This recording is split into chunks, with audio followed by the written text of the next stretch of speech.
Good morning. If I haven't greeted you personally this morning, consider yourself greeted personally. This morning I want to talk about the things that shape our identity, and I feel like the word that Janine brought has really just teed up the preach. Something is going to shape our identity, friends.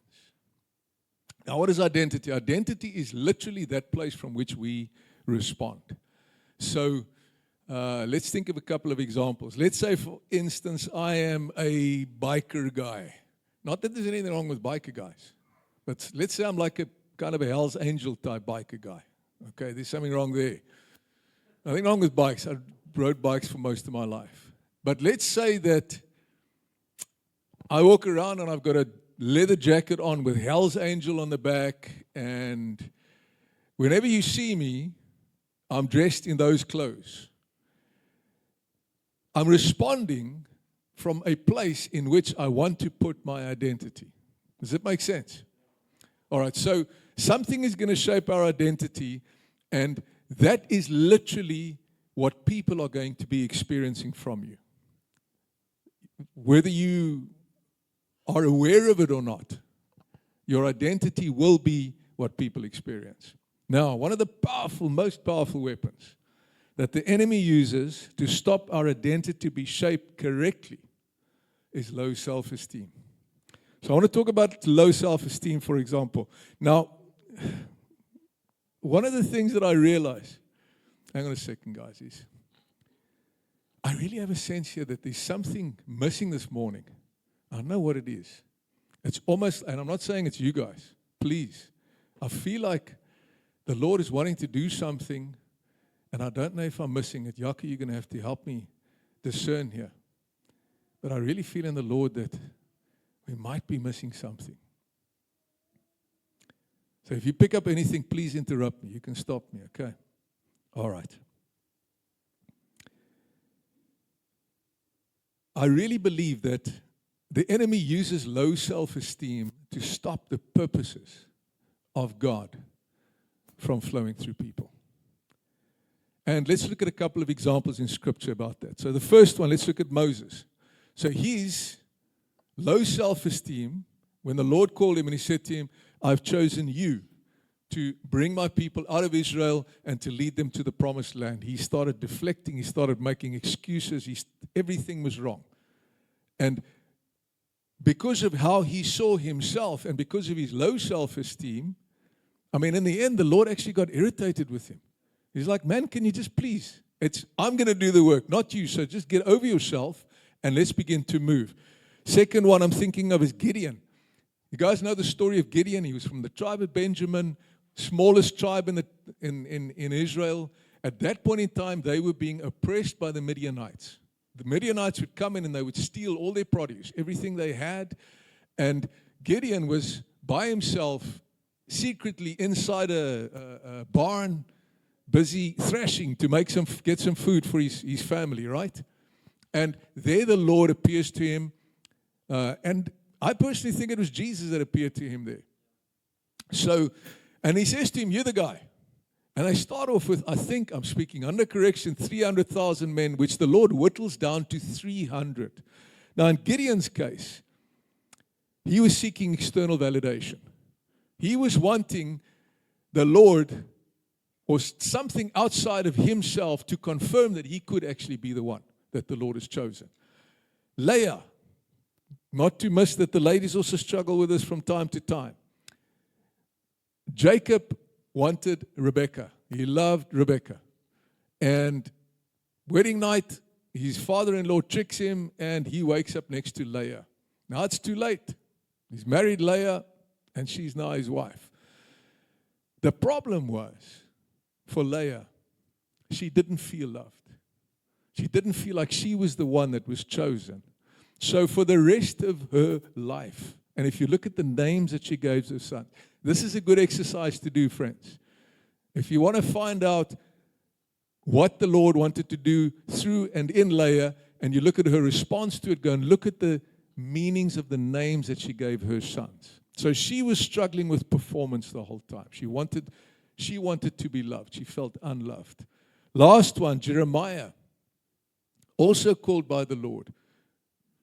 serious prophet that the Lord wanted to use, and He used him mightily.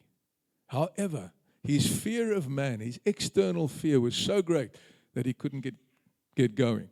So when I make a statement and I say that low self-esteem is something that the enemy is going to use or tries to use in order to stop the purposes of God to flow through you, it makes real sense when we look at these examples, right? Now, everyone, all four of those people had one thing in common. Their eyes were on self. And when we use the word self, we've got to use the word self in the way self-pity, self-righteousness, self-doubt, self-love. Any word that you put behind the word self means your focus is in the wrong place. And as long as your focus is on self, you're going to struggle with these things. You're never going to get past them. So the problem is that we have with it is when the eyes are on self, we feel, and low self-esteem gets in the way, we begin to feel ourselves less than the next person. Let me give you guys a testimony on that. So years ago, I used to do men's camps just like every month we had a men's camp. And there were a lot of men at these camps. It was like, I don't know, sometimes up to 120 men that came to these camps. And one of the things that I really struggled with when I got to these men's camps was there's always guys that are there before you. I don't know how it happens. It's like they arrive on Thursday already for the Friday camp, and they're just like hanging around there. I don't know how it happens, but every single time I got there was always this bunch of guys standing there. Kom staan julle toe manne gou voor. Kom jy ook sommer asseblief. Ek ken nie jou naam nie. Wat is jou naam? Konrad.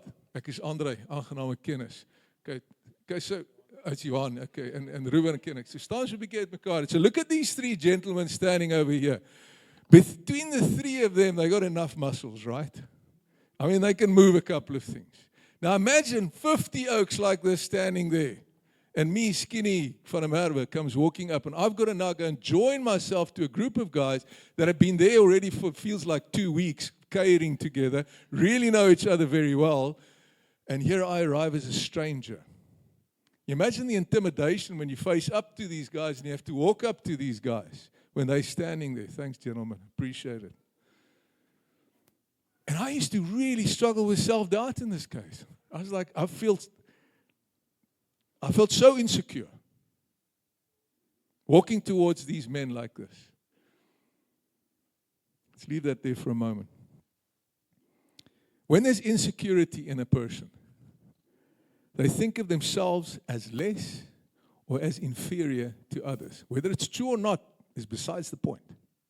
It's how you feel. Now, the ways insecurity manifests is very significant, friends. Now, I found this on AI. Ek begin ook nou op 'n plek kom daar I can actually begin to use AI, believe it or not. So AI calls this thing a shape shifter. I've never heard that word before until I found it on AI. So what a shape shifter is apparently, according to AI, it is something that is morphing or metamorphing into something else because it wants to be that thing. Does that make sense? So insecurity, they call it actually a shapeshifter. They say it's me metamorphing into something because of the insecurity that I'm not supposed to be or that I actually am not. So I'm no longer authentic. I'm no longer being me. I'm now being something else because of the insecurities. Does it make sense? All right. Now, let's look at a couple of ways. Now, think about this for a second before we get there. Before we get to the ways. The minute that I am insecure, and just quickly, just raise your hand if you've never been insecure. Okay. Okay, Janeman is the only one that's never struggled with insecurity. Do you struggle with lying as well, or is it? Any case. So, just before we get there quickly. So, when you felt insecure, or when you were insecure, in that moment that you felt insecure, right? It's uncomfortable, right? It doesn't feel lekker. And because it's uncomfortable, what do? We want to now defend because I don't want to feel uncomfortable. So I've got to defend this place or this position so that I no longer feel uncomfortable. Does that make sense? So one of the ways, or now, and I want to show you a couple of defense mechanisms that we have, myself included, developed over the years to cope with that feeling of being uncomfortable or feeling insecure, and I want to get past that. So, a couple of them. For instance, overcompensation. So, the minute that I'm feeling insecure, let's use me as an example now. So, I go to these men's camps, now I'm feeling all insecure, and I'm feeling, these oaks have all got bigger muscles than I have, and just look at them. And interestingly enough, once I got over my issues and I started seeing the men correctly, I realized, but their boldness and their, their extrovertedness sometimes is simply masking their insecurity. So they're making a lot of noise and they're talking very loudly because they're actually insecure. And so often we use that. We use boldness and superiority to mask our insecurity.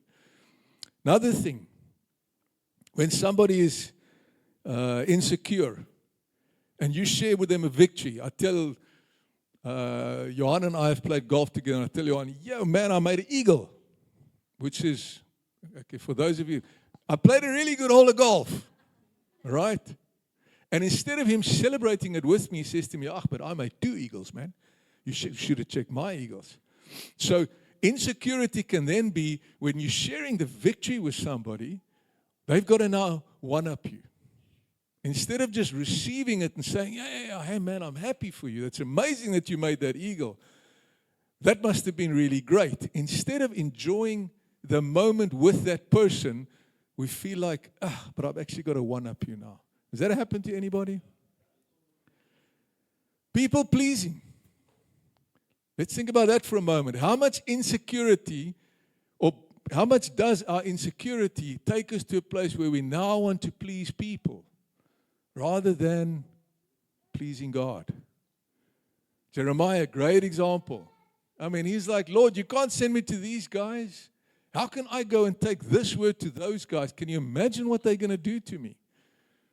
And even when the Lord is putting something before you to do, where you need, He puts something in your heart for somebody. He gives you a word for Reuben, and you're not going to go to Reuben and you've got to give him this word, but you know that if you give this word to Reuben, it might be difficult for him. He might not respond well. And I'm not picking on you, Reuben, I promise. But if I don't give the word to Reuben, surely I'm going to be disobedient to the Lord. But I know that sometimes we have to give a word to somebody that might make them feel uncomfortable. So, thank you, Andrea. But because of the people pleasing, we'll go, okay, you know what, Lord, find somebody else to give this word. Another thing, excessive validation. When we're looking for people to validate us the whole time, to tell you, you're actually doing okay. That comes from a place of our low self-esteem. And if I don't recognize it, I'm going to be struggling with these things. Now, friends, all of these things, all of the above, the minute I allow my low self-esteem or my insecurity to begin, or the minute I allow those things to operate through me, the reality is I'm not being myself, right? And the minute I'm not myself, where is the gift that God has placed? It's in me. It's in the real me. It's in the authentic me. The gift that God has placed in me isn't found in the shapeshifter. So the minute that I allow my insecurity to change who I am and I begin to portray something that I'm not, guess what happens? The gift of God is not there. It's not in that person. The gift of God is in me, authentic me, the real me. So in order for the gift of God to flow properly, I've got to be who He has made me to be. I've got to be comfortable in my skin. I can't put myself in another guy's skin. Does that make sense, guys? So, Now, another thing that is incredible is humility is actually affected by low self-esteem. So I was working with someone, and I was unsure how to help this person. And I was praying, and I was saying, Lord, you really need to help me to see what I'm missing in order to help this person. And I felt that God revealed the following to me. Literally, these words dropped in my spirit. It's impossible for an insecure person to be humble. It's like, what? Never heard that before. But I started thinking about it. So look at it from this perspective. If I am insecure, where's my focus? It's on me. Okay. So when I'm operating out of insecurity, first thing I'm going to do is I'm going to look for defenses because I don't want to feel like that, right? So as long as I'm looking for defenses to make me feel better about myself, I'm not actually being the real me. I'm not comfortable in my skin now. The person that God has made me to be and the gift that He's placed inside of me for His church and for His people cannot flow because my eyes are not on Him. So insecurity is going to stop me from being humble. Humility means I can come before you and you can say anything to me and I'll be okay with it. Simply because what people say to us don't define who we are. Right? So people might say something that is not correct about us. And that doesn't define who we are. Does it hurt? Yes, it does. Absolutely. It can hurt our feelings. But my response to the hurt feelings is going to be directly linked to my humility. If I'm humble and somebody says something, okay, you guys are sitting in the front, so I'm going to pick on you. Johan says something to me which hurts my feelings. But if I'm humble, I can still say to Johan, you know what, you heard it, that hurt my feelings, man. And what you said now, I don't think is the truth. But I don't need to take offense at it. Somebody once said that it's impossible to offend a humble man. And that's what insecurity does. It stops us from getting to that place of humility. Isolation, friends, is the breeding ground of insecurity. Yeah, hear me today. When I'm isolated, any and all doubts that I have become my truth. But the minute that I'm amongst a family, the minute I'm amongst people that love me and that care for me and I love and care for them, it's easy for me to receive correction. Or put it this way, it's easy for them to speak into my life. Whether or not I receive the correction, again, that's up to me. They're not necessarily, and let's face it, we don't necessarily want to receive correction. Dries made a statement earlier on. He says, ons ou bome, ons is lankal gebuig. So these old trees, you know, like when you get to our age. Have you seen in Cape Town, you get these trees that have been growing in the southeaster for many, many years. They're all leaning to the one side. Very difficult to get those trees upright. And I think with older people, and I'm including myself there, I'm an older person. It's harder for us to bend in these areas. It's harder for us to recognize our bias. It's harder for us to recognize and say, yes, I'm actually insecure. And because of my insecurity, I'm struggling with these things. And so when somebody speaks into our life, it's harder for us to shift. Friends, but it shouldn't be. Remember, I don't know how long ago, but a while ago, I preached a word here that if you love Jesus, get used to change. Because He's constantly changing our life. He's wanting us to change all the time. If the minute you're stuck in one place, I don't think that there's spiritually a bus stop. Spiritually, you're either moving forward in the Lord or you are regressing. You're going backwards in the Lord. All right, so how do we overcome insecurity? Let's think of Moses as an example. So Moses was completely focused on his inadequacy. As far as he was concerned, He couldn't do what the Lord was saying he was going to do. God, however, was not focused on his inadequacy at all. God was focused on the mission. He's like, Moses, I've given you a mission, and I want you to have enough faith in me that the mission that I've given you, I will accomplish through you. This word came up as we were praying this morning as well, where the things that the Lord says about us, unless we believe them, unless we have faith that these things are in fact the truth, you're never going to walk in the victory that the Lord has for you. Security comes from the caller, not the competence of the called. It doesn't matter how competent we are. It doesn't matter how competent we think we are. What is important is what God feels he can do through us. Surely. Can somebody say amen? Okay. Another area, a real area of difficulty for us, friends, is self-pity. I did a little bit of research on self-pity and whether or not and how destructive self-pity can be. So, when I use an example here, Elijah, he suffered from self-pity. Let's put up that scripture in 1 Kings. Elijah was afraid and fled for his life. So, the context of the scripture is, this was just after Elijah challenged the prophets of Baal. And he said to them, you call down fire on that altar, I will call down fire on this altar. But let's see whose God is real. And I mean, he mocked them. Long story short, they had no fire. He called down fire on his altar, and then they went and they killed all these prophets of Baal.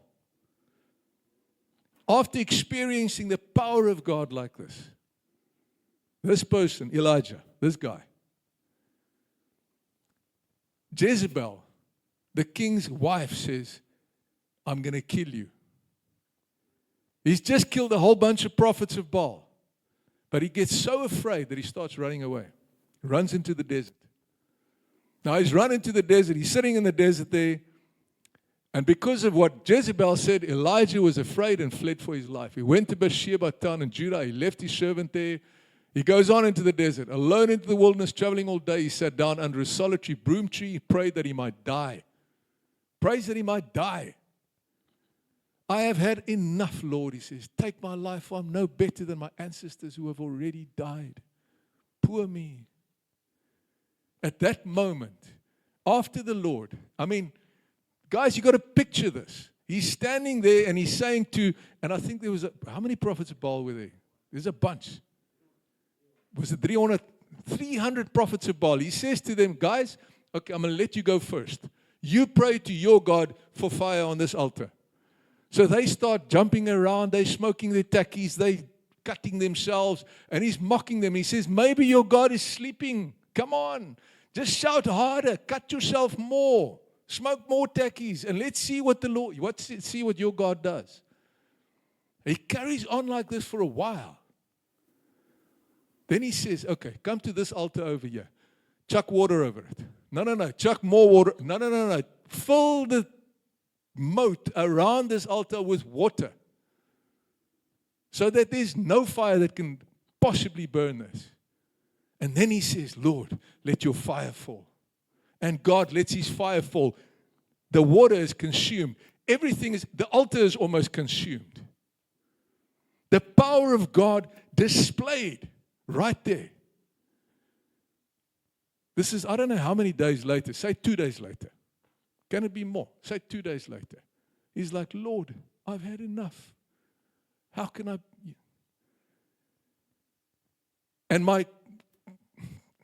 As I'm standing here, it's very easy for me to say, how could he have done that? Surely, if that had happened, if that was me, I would have been there. Come on. Jezebel, who are you?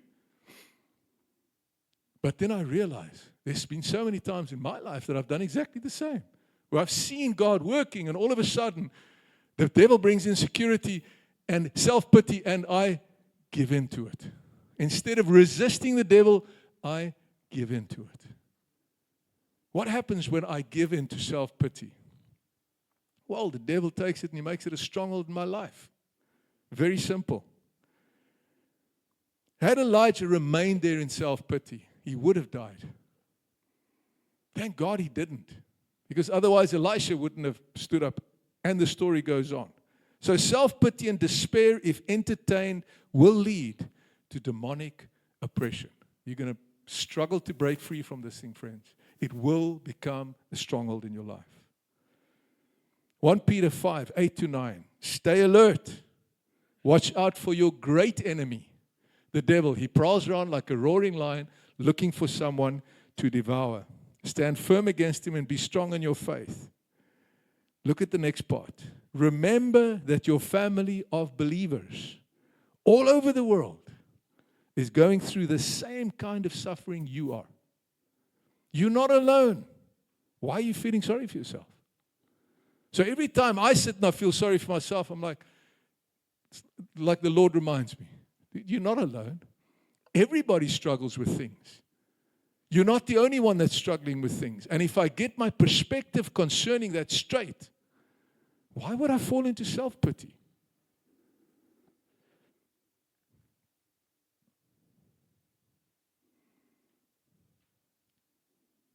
This is a lie, by the way. I said, yeah, if unaddressed, self-pity, if unaddressed, it will lead to strongholds. Feeling of God has abandoned you, which is a lie. God's love is unfailing.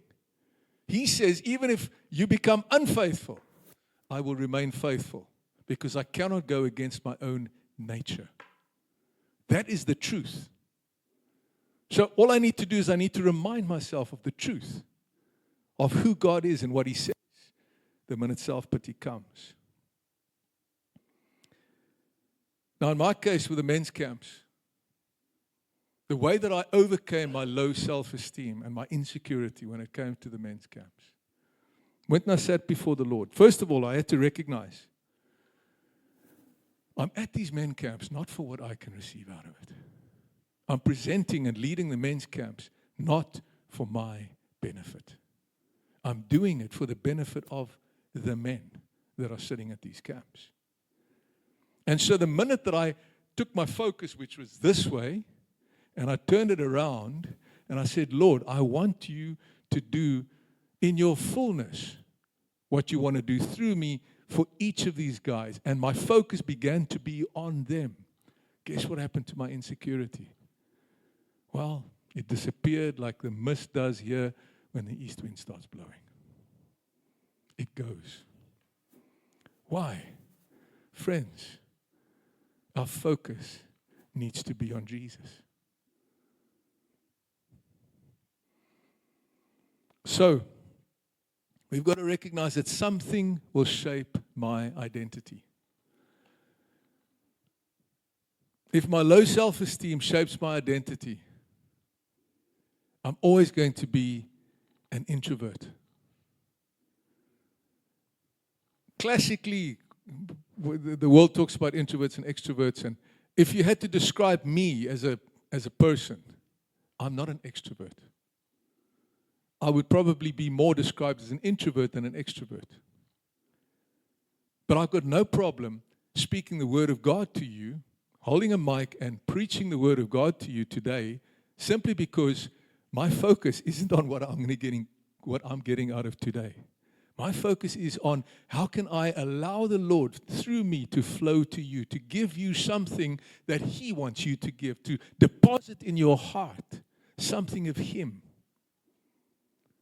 And because that is my focus, I have zero insecurity standing before you. I'm not concerned about the fact that I'm actually an introvert. Does that make sense, guys?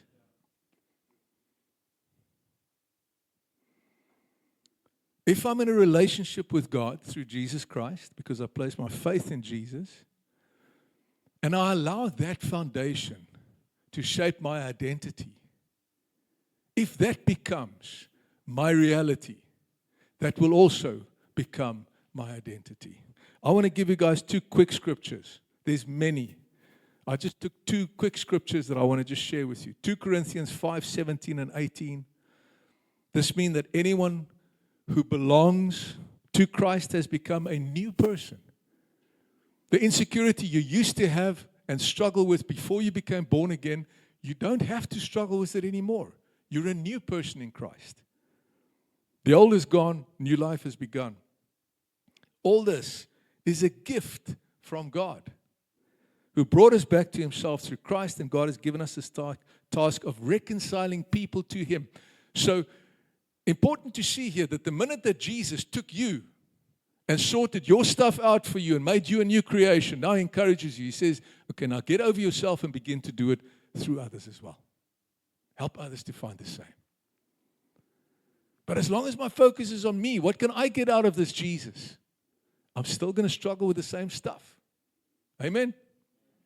Second scripture, Galatians 2:20. My old self has been crucified with Christ. It is no longer I who live, but Christ who lives in me. So I live in this earthly body by trusting in the Son of God who loved me and gave Himself for me. Do I believe this? Do I believe this scripture? Is it a reality for me? Do I stand up in the morning and realize that I am a new creation in Christ? That how I feel and what my emotions are is irrelevant. The truth is of what Jesus says about me. That's the truth. Not what I think about myself.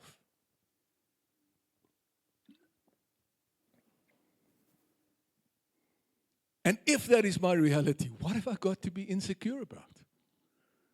Come on, guys.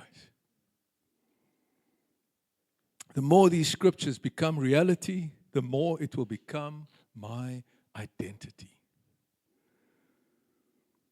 Back to the humility question. If I can't move beyond insecurity, how will I grow in humility?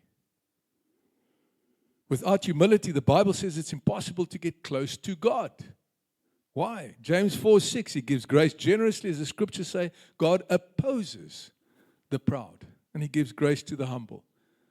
So as long as I'm allowing insecurity to be a part of my life, I'm literally putting myself in a position where it's going to be impossible for me to grow in humility.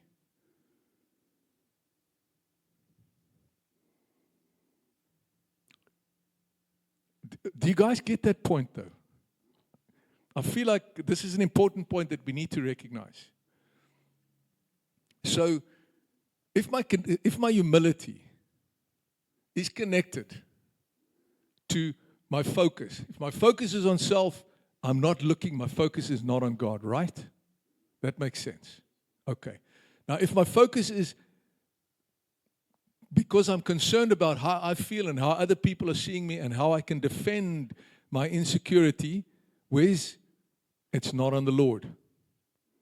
The Lord wants us to grow in humility. He wants us to get closer to Him. But in order for that to happen, I must let go of self.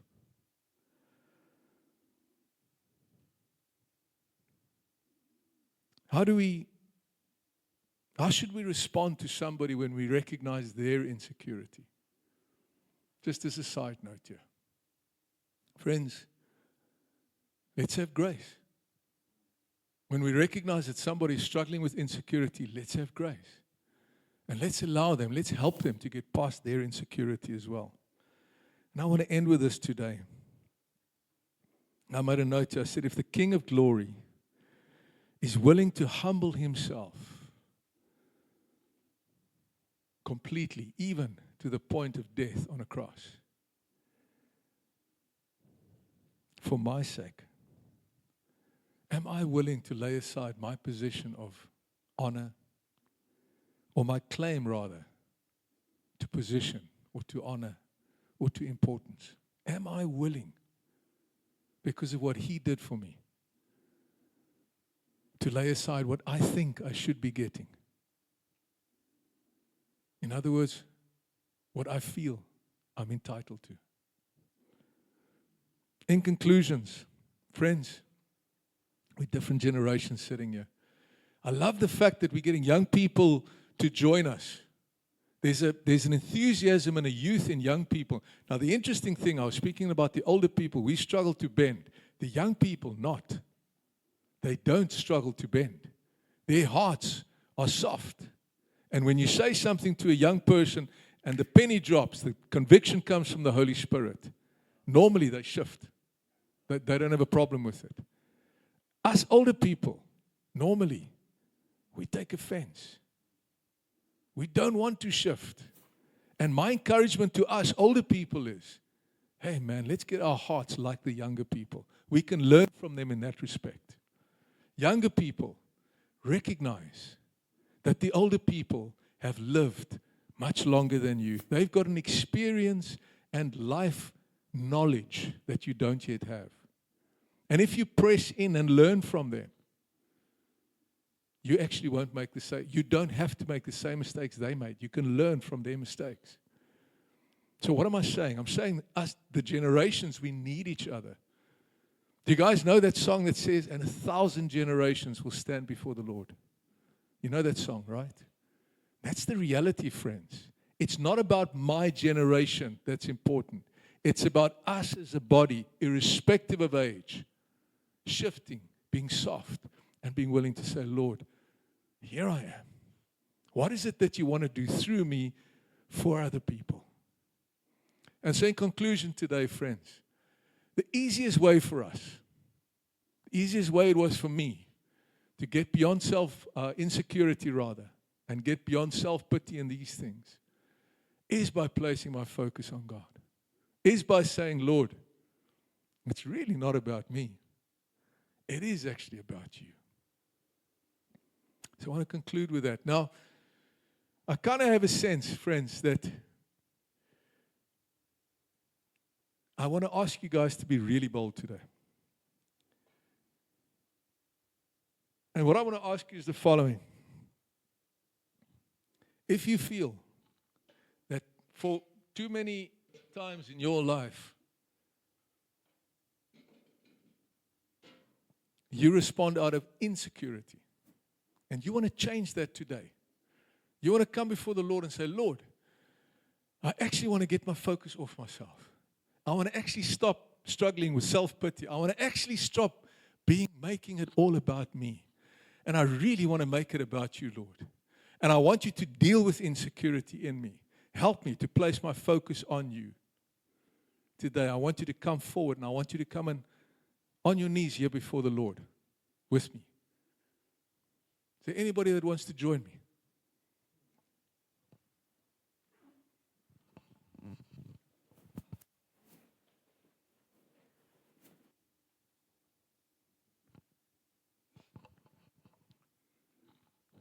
Oh, Jesus.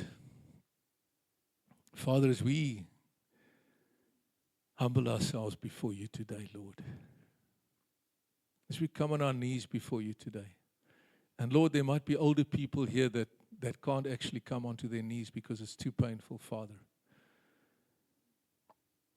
And if you're on your knees in your heart before the Lord, Father, we want to come and humble ourselves, and I want to pray and ask you, Jesus, that you would help each of us to get beyond insecurity, Lord. That we would get beyond ourselves, Father, and being concerned about self so much. That I would think of self less and think of you more. And that my focus, Father, and my identity can slowly but surely, the more I put my focus on you and less on myself, the more my identity can be fixed on the rock, which is Christ. So, Lord, we're on our knees because we want to grow in humility, Father. We want to humble ourselves before you as the King. There is no other King like you, Jesus. You, enthroned next to the Father, interceding for us, Lord, gave up everything for us, Jesus. And yet, we struggle to give up small things to you, Lord. So I thank you, Father, that you remind us of this day, Holy Spirit, every time that we struggle with insecurity or struggle with humility, Lord, or with self-pity, any of these things, the minute these things come, I pray, Lord Jesus, that you would remind us of this day where we made a choice to say we want to place our eyes and our identity on you. Thank you, Father. Thank you, Lord, that you help us with this. We honor you and give you all the glory. In the name of Jesus, I pray. Everyone that agreed said, Amen, amen. Jaco.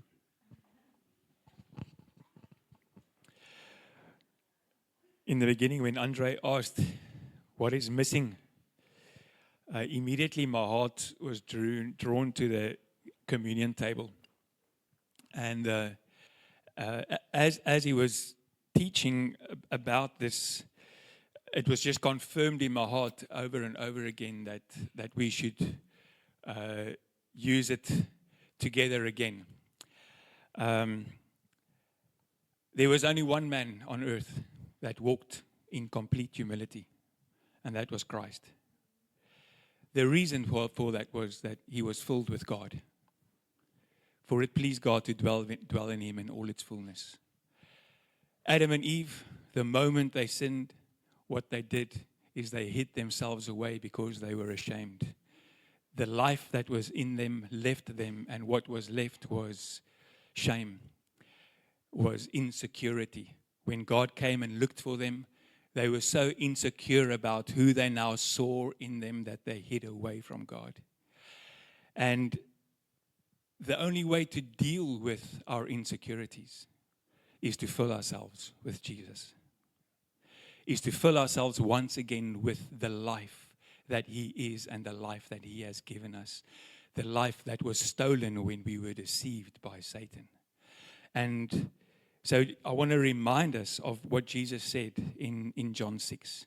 He says, I tell you the truth, unless you eat my flesh and drink my blood, you cannot have life within you.